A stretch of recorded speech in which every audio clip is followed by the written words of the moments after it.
এই মাত্র ধরা পড়লো পদ্মার তাজা ইলিশ, পদ্মার জালে থেকে তাজা ইলিশ। এই যে আসসালামু আলাইকুম। আজকে অনেক দিন পর আপনাদের মাঝে একটি ভিডিও নিয়ে আসলাম। তবে ভিডিওটি কিন্তু আমি হঠাৎ করেছি, কখনোই প্ল্যানিং ছিল না যে আজ শুক্রবার আমরা সবাই মিলে একটি বোট ভাড়া করে পদ্মার ওপারে যেয়ে তারপর হচ্ছে সবাই গোসল করা হবে। আসলে বাচ্চারা গরমে অতিষ্ঠ হয়ে যাচ্ছিল, সাথে তো বড়রা আছেও।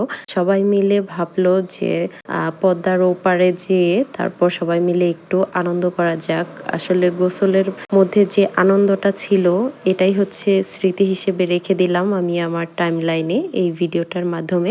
অনেকদিন পরই আসছি আপনাদের মাঝে, মানে ওরকম ভাবে এখন ব্লগ ভিডিও বানানোই হয় না। তবে ভাবলাম যে আজকের এই ভিডিওটা যদি না বানাই তাহলে কোনো স্মৃতিই থাকবে না।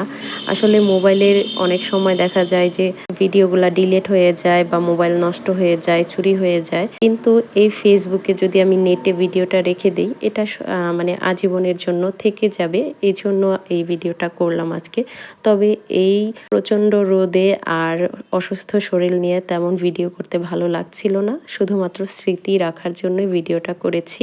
যাই হোক, দেখেন এই মুহূর্তে বাচ্চারা কতটা এনজয় করতেছে। বোটের উপর সবাই যেয়ে বসে পড়েছে, বিশেষ করে আমার ছেলে।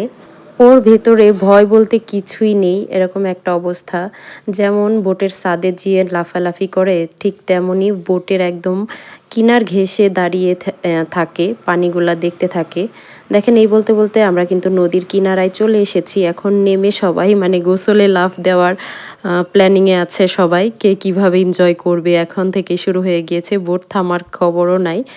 এদিক দিয়ে আমার এক দেবর লাফ দিয়ে দিল। আসলে ছোট বাচ্চাগুলো সবাই কিন্তু আমার দেবর ননদ, আর সাথে যারা বড়রা আছে তারা কিন্তু আমার শ্বশুর শাশুড়ি, মামা শ্বশুর, তারপর মামি শাশুড়ি, আমার শ্বশুর শাশুড়ি। আসলে ফ্যামিলির সবাই এখানে আসা হয়েছে একসঙ্গে। আর বড়দের সাথে আসলে তো কোনো চিন্তা বা ভয় নেই।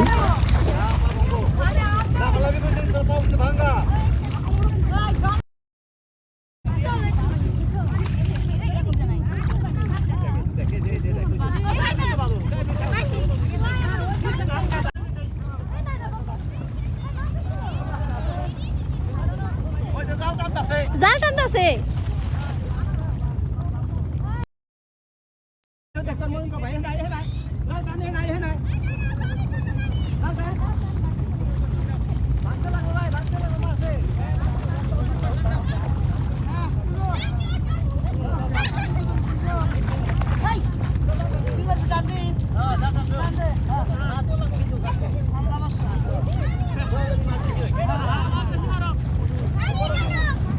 তুমি টানবা, জাল টানবা তো সিন ফা ধরলে জাল আইসা পারবো উপরে, তাহলে সিন ফা ওই ম্যান আনি সাপো কি এই জায়গায় একটি মাটি অনেক ভালো এটি।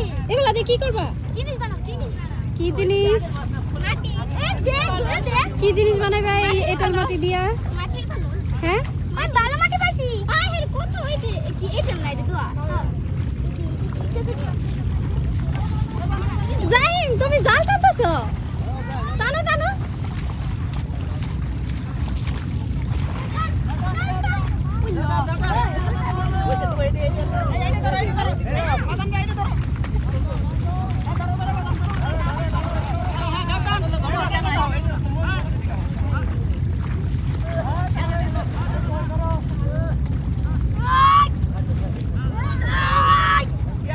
একটা ফিশ আসিল, এই যে যে নিচে নিচে নিচে দেখছো, ওই যে হ্যাঁ হ্যাঁ হ্যাঁ ফিশ, কত ফিশ দেখছো দেখছো, দেখে দেখে দেখে দিতে এই ফিশটা দেখছো তুমি পাইলা? আমি আমি হাত দিয়ে যাই, হাত ধর। ইলিশের বাচ্চা দেখে দেখে সিয়াম, ইলিশের বাচ্চা যাই আমার হাতে একটু দাও। ওয়াও, এটা কে বলে যে জালে পাওয়া গেল না? কি রে আবার বলে, আবার বলেন এই মাত্র ধরা পড়লো পদ্মার তাজা ইলিশ, পদ্মার জালে থেকে তাজা ইলিশ। এই যে এই প্রথম ধরলাম। দেখছো লাভ দেখে গেছে গা।